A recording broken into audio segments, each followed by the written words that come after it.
last week we talked about setting up an action plan for you. I know you've been struggling with anxiety a little bit, and in our action plan we kind of just wanted you to do one fun thing that you enjoy for an hour, because I know you've had trouble kind of getting out of the house, going to work and stuff like that. So at the end of our session we'll kind of review the action plan and then see if there's anything that we should add. Okay? Okay, sure. But you do have a diagnosis of what's called generalized anxiety disorder, and in the DSM, it is described as having excessive worry most of the days for at least 6 months. And last time we spoke, you've been having these types of issues for, I think, almost a year now. So you are diagnosed with general anxiety disorder, and that's all right. What we're going to do in our sessions is we're going to work together, and I'll kind of teach you about that diagnosis. That way you can kind of learn to cope with it. That way you can enjoy more of your life. Does that sound good? Yeah. So, and then a little bit about symptoms of anxiety. You might be experiencing like restlessness, easily fatigued, difficulty concentrating, maybe sleep disturbances. There's also, I think you explained a little bit last time, of like having sweaty palms and feeling nauseous sometimes when you're trying to go out of the house. So those are all symptoms of this disorder. And is there anything else that you might want to add of like how your anxiety feels to you?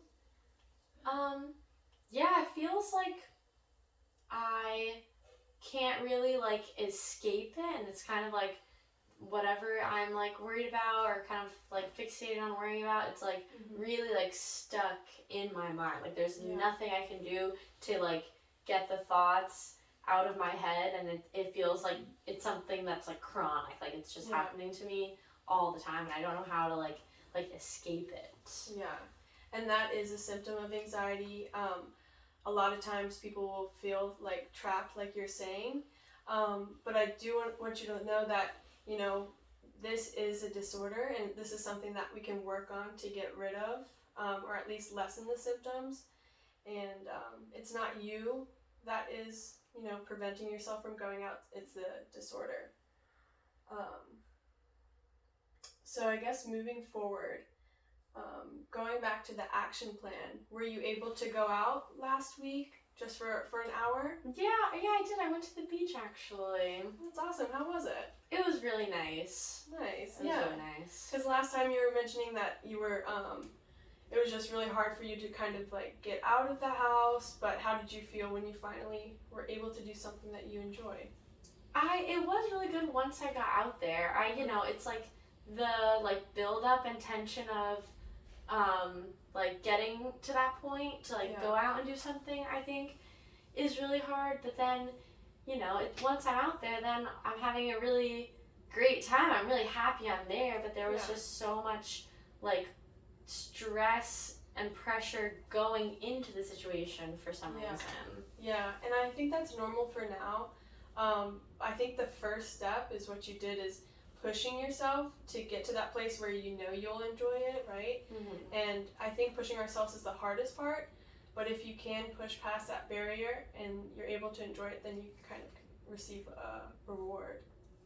Yeah, I do feel like I received a reward for doing it. That's awesome. Yeah.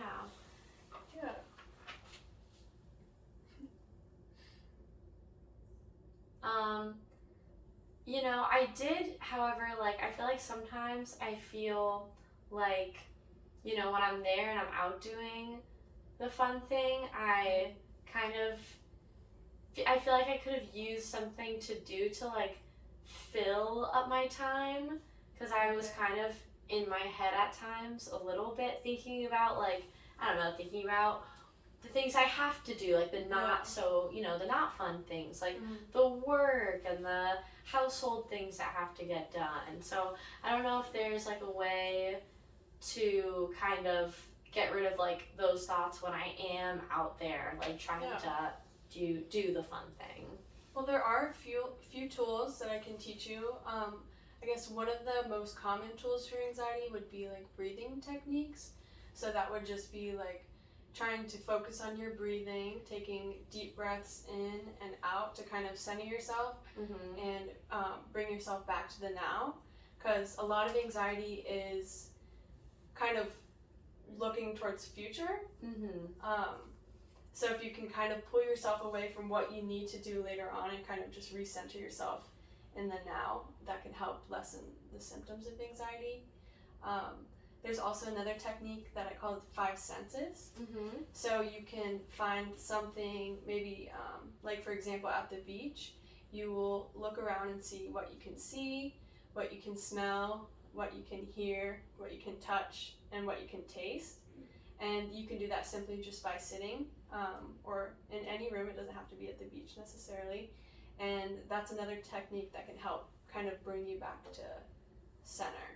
Does that sound like something that you could try? Yeah, I definitely think I could try that, because that's one thing I feel like I'm not always present, and that's even something like I feel like my friends have told me before, is I'm not really like present in the moment all the time. So that is probably definitely like a big issue, and I can definitely try doing those things. Yeah, and like I said, that when you're thinking about other things going on, that is a symptom of anxiety, but just recognizing that you are thinking about something else is also like a really big step. And noticing, those those automatic thoughts of, oh, I have to do this, I have to do this, but just take a moment to reflect and just say, okay, that's my anxiety talking to me. You can kind of take your deep breaths and just refocus, and hopefully that can help you kind of sort through the anxiety that you're feeling. What do you mean when you say automatic thoughts? So automatic thoughts are thoughts that just kind of pop into our head. It doesn't necessarily take any thinking. So it could be even an image or maybe even a phrase. So it kind of just pops into your head and then you believe it. And sometimes we recognize those automatic thoughts and sometimes we don't. And if we don't recognize automatic thoughts, we can start to feel different emotions. And it seems like the emotions that you tend to feel are the anxiety, and then in result are your behaviors. So recognizing that those automatic thoughts is the first step in kind of getting a hold on the anxiety that you're experiencing. Okay. All right. Got it. But I think that's all we have to cover.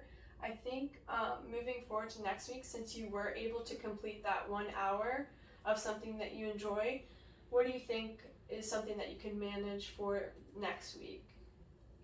I think I could definitely do more. Like I could do you mean like in 1 hour for like the day or for the whole week? Because I think I could do maybe like 3 hours or something. And 3 hours in the week? Yeah. Okay. Yeah, so we'll write that down in your action plan, and you can go ahead and take this home, and I do want you to kind of read over it every day so you do remind yourself, like, okay, I have to fit in these 3 hours, and it could be like even, I don't know, maybe 15 minutes a day, and you can fit in those 3 hours for the whole week. Yeah. I don't think that adds up, but that's no. I know what you mean though. I understand. But we'll try and focus on that for next week. And is there anything else that you want to cover before our session? You said the 5 senses, and then you said one other tool I could use. So breathing techniques. Okay. So typically just try and take 5 deep breaths in and out, and